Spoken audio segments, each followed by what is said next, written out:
Hey guys, welcome back. எல்லாருக்கும் happy Friday. So இந்த weekend வந்து எல்லோரும் ஜாலியாக என்ஜாய் பண்ணுங்கள். ஜாலியானா வீட்லேயே சேஃபாக இருந்து என்ஜாய் பண்ணுங்கள். வெளியில் எங்கேயும் போகாதீங்க. வெளியில் போனோன்னு வச்சுக்கோங்க, இன்னமும் வந்து கூட்டம் அதிகமாக தான் இருக்குது, பட் சேஃப்டி வந்து ரொம்ப கம்மியாக இருக்குது. மாஸ்க் யூஸ் பண்ணுங்கள், பேக்கில் ஒரு கூட்டி சானிடைசர் வச்சுக்கோங்க, சேஃப்டியாக இருங்க. சேஃப்டியே ரொம்ப இம்பார்ட்டண்ட். ஸோ நம்ம வீடியோக்குள்ளே வந்தோன்னு வச்சுக்கோங்க, சாம்சங் அவங்களோட கேலக்ஸி எம் சீரீஸில் ஒரு புது ஸ்மார்ட் ஃபோன் லான்ச் பண்ண இருக்காங்க. இது என்னடா புது ஸ்மார்ட் ஃபோன் நம்ம பார்த்தீங்கன்னா ஏற்கனவே லான்ச் பண்ண M31 ஒரு ஸ்மார்ட் ஃபோன் இருக்குது. எல்லாருமே தெரிஞ்சிருக்கும். முக்கியமாக நம்ம சேனலில் இருக்க ஆடியன்ஸுக்கு வந்து M31 பற்றி தெரியாமல் இருக்காது. சாம்சங் சைட்லேருந்து M31க்கு சக்ஸஸராக வந்து M32 கூடி சீக்கிரமே இந்தியாவில் லான்ச் பண்ண இருக்காங்க. ஏற்கனவே வந்து இந்த ஸ்மார்ட் ஃபோன் TECKBANDS வெப்சைட்டில் வந்து லிஸ்டிங்காக இருக்குது. அதில் லிஸ்டிங் ஆனதுனால இதில் என்ன பேட்டரி கெப்பாசிட்டி இருக்குது அப்படின்னு நம்மளுக்கு தெரிய வந்தது. இப்போது இந்த ஸ்மார்ட் ஃபோன் வந்து கீக் பெஞ்ச்லேயும் வந்து ஸ்பாட் ஆகிருக்கு. ஸோ கீக் பெஞ்சில் ஸ்பாட் ஆனதுனால அப்படி என்னடா இன்ஃபர்மேஷன் நம்மளுக்கு கிடச்சிருக்குன்னு பார்த்தீங்கன்னா, இதில் என்ன சாஃப்ட்வேர் யூஸ் பண்ணியிருக்காங்க, எவ்வளோ ரேம் இந்த ஸ்மார்ட் ஃபோனில் இருக்குது, அண்ட் என்ன ப்ராசஸரோட இந்த ஸ்மார்ட் ஃபோன் வருது, இந்த மாதிரி முக்கியமான இன்ஃபர்மேஷன் எல்லாமே வந்து நம்மளுக்கு லீக் ஆகிருக்கு. ஸோ இன்றைக்கி நம்ம வீடியோவில் வந்து சாம்சங் M32 ஸ்மார்ட் ஃபோன் பற்றி தான் நம்ம பார்க்க போகிறோம். வீடியோ பாருங்கள். பார்த்ததுக்கப்புறமா சாம்சங் நம்மளுக்கு சர்ப்ரைஸ் கொடுக்குற மாதிரி இந்த ஸ்மார்ட் ஃபோனை லான்ச் பண்ணுறாங்களா இல்லை டிமிகே கொடுக்குற மாதிரி லான்ச் பண்ணுறாங்களா, உங்களுக்கே ஒரு ஐடியா கிடைக்கும். ஸோ நீங்கள் நம்ம சேனலுக்கு இதான் ஃபஸ்ட் டைம் வந்துருக்கீங்கன்னா, சாம்சங் எக்ஸ்க்ளூசிவ் கண்டென்ட்ஸ் லீக்ஸ் எல்லாமே வந்து நம்ம சேனலில் சீக்கிரமாக வந்துடும். ஸோ வேறு எங்கேயும் கிளைகள் கிடையாது. ஸோ சேனலை வந்து மறக்காமல் சப்ஸ்கிரைப் பண்ணிக்கோங்க. இப்போ வாங்க வீடியோக்குள்ளே போகலாம்.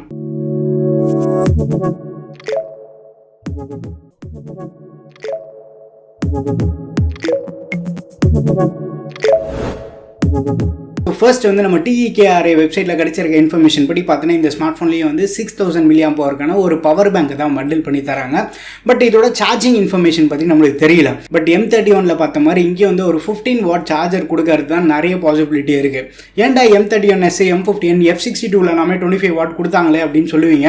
இப்போ ரீசெண்டாக லான்ச் பண்ண A52 S20 FE 5G இந்த மாதிரி ஸ்மார்ட் ஃபோன்லேயே வந்து 15 வாட் சார்ஜர் தான் தராங்க. அது மட்டும் இல்லாமல் M42K வந்து 15 வாட் சார்ஜர் தான் கொடுத்துருந்தாங்க. ஸோ இந்த ஸ்மார்ட் ஃபோன் வந்து 25 வாட் சார்ஜர் கொடுக்கறதுக்கு சான்சஸ் ரொம்ப கம்மி. 15 வாட் வந்து நம்ம நார்மலாக எக்ஸ்பெக்ட் பண்ணலாம். பட் நம்ம சேனலில் இருக்க சாம்சங் யூசர்ஸ்க்கு தெரியும் 15 வாட் சார்ஜரே போதும் தான் அவங்களும் சொல்லுவாங்க. இந்த சார்ஜிங் பற்றி ஃபியூச்சரில் வேறு ஏதாவது லீக்ஸ் கிடச்சதுன்னா அதை பற்றி நம்ம டீட்டெயிலாக டிஸ்கஸ் பண்ணலாம். ஸோ பேட்டரி கெப்பாசிட்டி பொறுத்த வரைக்கும் நம்மளுக்கு இந்த இடத்துல எந்த ஒரு காம்ப்ரமைஸுமே இல்லை. போன ஜென்ரேஷனில் பார்த்த மாதிரி அதே ஒரு 6000 mAh பேட்டரியோட வருது. இப்போ நம்ம அந்த கீக் பெஞ்ச் ரிப்போர்ட் படி செக் பண்ணோன்னு வச்சுக்கோங்க, ஸ்டோரேஜ் அண்ட் ரேம் வேரியன்ட் இருக்குது பார்த்தீங்களா. போன ஜென்ரேஷன் மாதிரியே வந்து இங்கே வந்து base variant 6GB RAM expect பண்ணலாம். கீக் பெஞ்ச் ரிப்போர்ட்லேயே வந்து 6GB ரேம் தான் வந்து லிஸ்ட் அவுட் ஆயிருக்கு. ஹையர் அண்ட் வேரியன்ட் வந்து நம்ம அந்த 8GB + 128GB மாடல் கூட எக்ஸ்பெக்ட் பண்ணலாம். இல்லை 6 + 128 ஆப்ஷன் போகிறதுக்கும் வந்து சான்ஸ் இருக்குது. ஸோ மொத்தமாக வந்து நம்ம 2 வேரியன்ட் எக்ஸ்பெக்ட் பண்ணலாம் இந்த வாட்டி. சாஃப்ட்வேர்னு பார்த்தோன்னா சாம்சங் இப்போ ரீசெண்டாக வந்து மாசாக பண்ணிட்டு இருக்காங்க. சாஃப்ட்வேர்லாம் நம்ம குறையே சொல்ல முடியாது. நம்ம அப்டேட் கேட்கறதுக்கு முன்னாடியே இந்த அப்டேட் அப்படின்னு சொல்லிட்டு நம்மளுக்கு சர்ப்ரைஸ் கொடுத்துறாங்க. ஸோ இந்த ஸ்மார்ட் ஃபோன் வந்து அவுட் ஆஃப் தி பாக்ஸ் நம்மளுக்கு Android 11 மேலே பில்ட் பண்ண One UI 3.1 லேட்டஸ்ட் வெர்ஷனில் தான் வருது. பட் இது ஒரு M சீரிஸ், அதுவும் மிட் ரேஞ்சில் லான்ச் பண்ணுறதுனால One UI கோர் வெர்ஷனில் தான் இவங்க லான்ச் பண்ணுறதுக்கு பாசிபிலிட்டி இருக்குது. நேட்டிவ் One UIலாம் லான்ச் பண்ணுறதுக்கு கொஞ்சம் கஷ்டம் தான். பட் கோருக்கும் நேட்டிவ்க்கு வந்து பெரிய அளவுக்கு வித்தியாசம் எதுவும் கிடையாது. சில ஃபீச்சர்ஸ் எல்லாமே வந்து கட் டவுன் பண்ணியிருப்பாங்க. அண்ட் அடுத்த முக்கியமான விஷயமே வந்து ப்ராசஸர் தான். இந்த ஸ்மார்ட் ஃபோனோட இதய துடிப்பு அதுதான். கீக் பெஞ்ச் ரிப்போர்ட் படி சிங்கிள் கோர் ஸ்கோர்னு பார்த்தீங்கன்னா 361 மென்ஷன் பண்ணியிருக்காங்க. மல்டி கோர் ஸ்கோர்னு பார்த்தீங்கன்னா 1254. இந்த ஸ்கோர் வச்சு நம்ம பார்த்தோன்னா ஒரு மிட் ரேஞ்சில் யூஸ் பண்ணக்கூடிய ப்ராசஸர் தான் யூஸ் பண்ணியிருக்காங்க. ஸோ அப்படி என்ன ப்ராசஸர் யூஸ் பண்ணியிருக்காங்கன்னு பார்த்தோன்னா MediaTekலேருந்து G80 யூஸ் பண்ணியிருக்காங்க. இந்த மோஸ்ட் பவர்ஃபுல்லான கேமிங் சென்ட்ரிக் MediaTek ப்ராசஸர் வந்து இதில் யூஸ் பண்ணியிருக்காங்க. சாம்சங் MediaTek G80 வந்து இந்த ஸ்மார்ட் ஃபோனில் ஃபஸ்ட்டு அவங்க யூஸ் பண்ணல. ஏற்கனவே வந்து A32 ஆஃப்லைனில் செல் பண்ணக்கூடிய ஒரு ஸ்மார்ட் ஃபோன் வந்து MediaTek G80யோட லான்ச் பண்ணியிருந்தாங்க. பட் அந்த ஸ்மார்ட் ஃபோனோட ப்ரைஸிங்லாம் பார்த்தோன்னா 20,000 மேலே லான்ச் பண்ணியிருந்தாங்க. பட் இந்த ஸ்மார்ட் ஃபோனுக்கு வரும்போது திரும்பியும் வந்து MediaTek G80 தான் வந்து கொண்டு வராங்க. பட் G80ல் HD டிஸ்பிளேயோட கொடுத்தாங்கன்னா பர்ஃபார்மன்ஸ் வந்து நிஜமாலே வந்து ஓரளவுக்கு சாட்டிஸ்ஃபேக்டரியாக இருக்கும். பட் இதுதான் வந்து ஒரு பெஸ்ட்டுன்னு நம்ம சொல்ல முடியாது. சாம்சங் வந்து இந்த ஸ்மார்ட் ஃபோனை எந்த ப்ரைஸிங் இவங்க கொண்டு வராங்கன்னு நம்ம அதுவும் பார்க்கணும். 10,000 ரூபாய் கொண்டு வந்தாங்கன்னா சரி ஓகே, இந்த ப்ரைஸ்க்கு வந்து ஒரு ரீசனபிளான சிப்செட் யூஸ் பண்ணியிருக்காங்கன்னு சொல்லலாம். பட் 10-11,000க்கே வந்து M12 F12 இந்த மாதிரி ஸ்மார்ட் ஃபோன்லேயே வந்து Exynos 850 தான் வந்து அவங்க யூஸ் பண்ணியிருக்காங்க. ஸோ இந்த ஸ்மார்ட் ஃபோன் வந்து அந்த ப்ரைஸ் ப்ராக்கெட்டில் இவங்க கொண்டு வர மாட்டாங்க. ஏற்கனவே M31 வந்து அந்த 15,000 to 16,000 ப்ரைஸ் ப்ராக்கெட்டில் தான் லான்ச் பண்ணியிருந்தாங்க. பட் G80 நான் இதுக்கு முன்னாடி நிறைய ஸ்மார்ட் ஃபோன் யூஸ் பண்ணி பார்த்துருக்கேன். எனக்கு அந்த பர்ஃபார்மன்ஸ் பொறுத்த வரைக்கும் பெரிய அளவுக்கு சாட்டிஸ்ஃபேக்டரியாக இல்லை.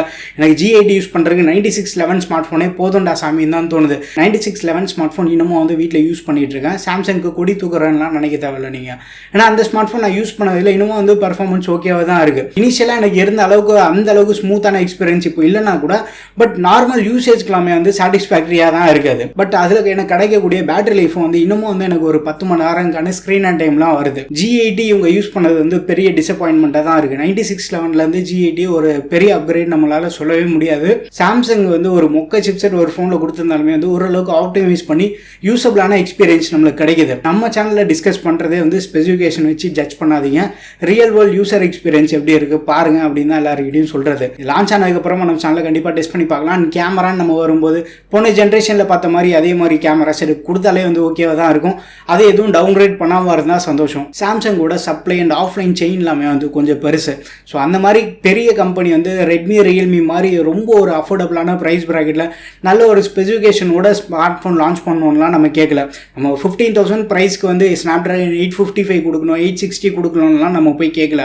15,000க்கு வந்து அட்லீஸ்ட் ஒரு ஸ்னாப்ட்ராகன் 678, 710 இல்லை 712 இந்த மாதிரி சிப்செட் யூஸ் பண்ணால் கூட நம்மளுக்கு நல்லா இருக்கும். பட் அதெல்லாம் விட்டுட்டு இவங்க G80 யூஸ் பண்ணது தான் வந்து ரொம்ப கடுப்பாக இருக்குது. G80ல் ஐஎஸ்பி நம்ம பார்த்தா கூட லிட்ரலி ரொம்ப ஒரு வீக்கான ஐஎஸ்பி தான் அதில் இருக்குது.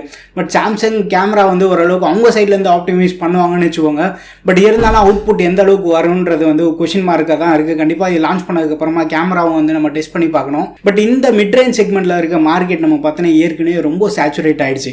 இதுக்கப்புறமா அவங்க வந்து புதுசாக இனோவேட் பண்ணுறதுக்கு எதுவுமே கிடையாது. பட் எக்ஸிஸ்டிங்காக இருக்க இனோவேஷனே வந்து லைட்டாக கொஞ்சம் எக்ஸ்பீரியன்ஸ் இன்னும் கொஞ்சம் பெட்டராக்கினாலே போதும் தான் தோணுது. பட் அப்படியும் பண்ணாமல் சாம்சங் வந்து அடுத்தடுத்த ஜென்ரேஷனுக்கு வந்து நம்ம பெரிய பெரிய அப்கிரேட்லாம் எதுவும் கேட்கல. பட் இவங்க ஒவ்வொரு ஜென்ரேஷனுக்கு வந்து பின்னாடி தான் போயிட்டு இருக்காங்க. M30sலேருந்து M31 வந்து ஒரு பெரிய அளவுக்கு இம்ப்ரூவ்மெண்ட் இல்லைன்னா கூட ஓரளவுக்கு வந்து நம்ம அந்த ஓவரால் எக்ஸ்பீரியன்ஸ் M31 இன்னும் கொஞ்சம் பெட்டராக இருந்தது. ஸோ அந்த மாதிரி ஒரு மைனர் இம்ப்ரூவ்மெண்ட் பண்ணி கொண்டு வந்தால் கூட ஓகேன்னு தான் நம்ம சைட்லேருந்து சொல்கிறோம். சாம்சங் வந்து ஒவ்வொரு ஜென்ரேஷனுக்குமே வந்து அப்கிரேட் பண்ணுற மாதிரி சுத்தமாக தெரியல, டவுன்கிரேட் பண்ணுற மாதிரி தான் இருக்குது. சாம்சங் இனிஷியலாக M சீரிஸ் இன்ட்ரடியூஸ் பண்ண போய் வந்து ரொம்ப ஒரு வேல்யூ ஃபார் மணியாக AMOLED டிஸ்பிளே 8000 ஸ்மார்ட் ஃபோன் M10sலேயே கொடுத்துருந்தாங்க. பட் இப்போ நம்ம போய் பார்த்தோன்னா TFT பேனல் தான் வந்து யூஸ் பண்ணிட்டு இருக்காங்க. 8,000, 10,000, 11,000 செக்மெண்ட் நம்ம எடுத்துக்கிட்டாலே வந்து TFT பேனல் தான் யூஸ் பண்ணுறாங்க. இதுக்கப்புறமா நம்ம ட்ரூ அப்கிரேட் சாம்சங் பண்ணுவாங்க, ஒரு value for money smart phone கொடுப்பாங்கன்றது வந்து கனவாக தான் இருக்குது. ஸோ இப்போ லான்ச் பண்ணக்கூடிய M32 ஸ்மார்ட் ஃபோனில் வந்து M31லேருந்து பெருசாக இவங்க எதுவும் அப்கிரேட் பண்ண தேவையில்ல.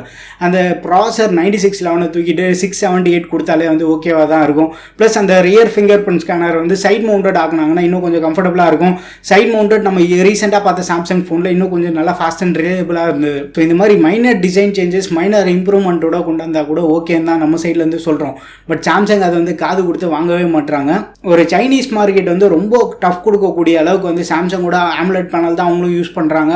அவங்களோட ப்ரைஸிங்கை வந்து ரொம்ப அக்ரெசிவாக கொண்டு வராங்க. நம்ம வந்து அந்த அளவுக்கு அக்ரெசிவெலாம் கேட்கல. அதில் அவங்க கொடுக்கக்கூடிய ஸ்பெசிஃபிகேஷனில் வந்து அட்லீஸ்ட் ஒரு 60 to 70% கொடுத்தா கூட ஓகேன்னு தான் சொல்கிறோம்.